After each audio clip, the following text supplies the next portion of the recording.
in a social media frenzy of subscribers. I've got to go. Hang on. You need to pay attention to this. Jessica and Strolch, he's a dog, and I think you'd like him. And also Lisa H, Marvin, Paul B, Toby E, and Katarina B. Thank you very much for subscribing.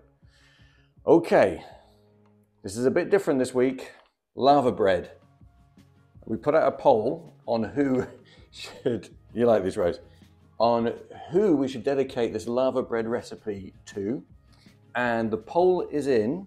It's a tie between Dan Thomas, Welsh TV producer, writer and actor, and Craig Taylor from Works Nan.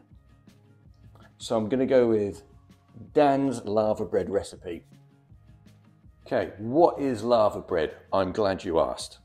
It is a traditional Welsh delicacy. What delicacy lives inside this box? Well, we're about to find out.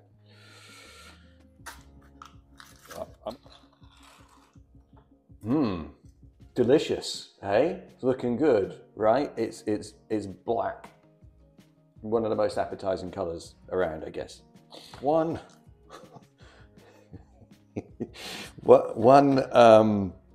tin of this Welsh delicacy, and which is 120 grams, and 25 grams of rolled oats. And we're gonna leave that to soak all that gorgeous ingredients up for about 20 minutes.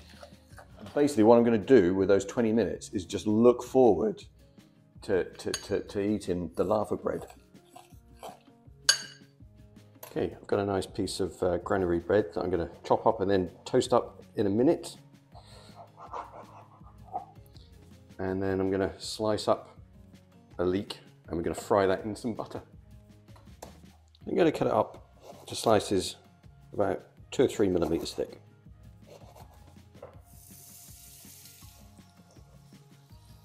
And we gently fry these for about 5 minutes.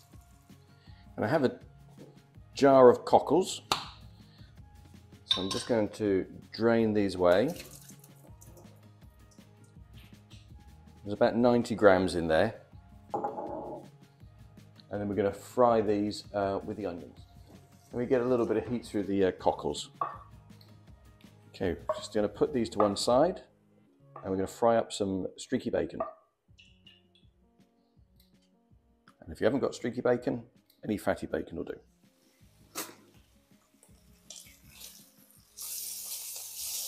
Great. Let's plate this up. All that seaweed goodness there.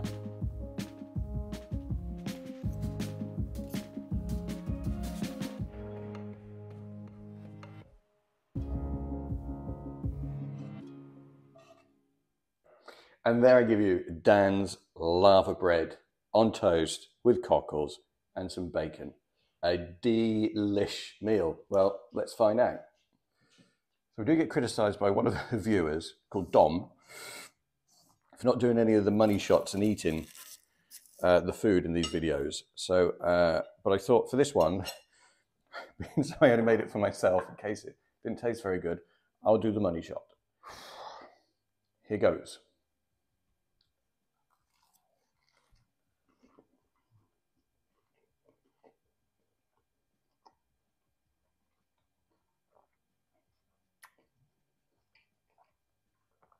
It's not as bad as I thought it was going to be. In fact,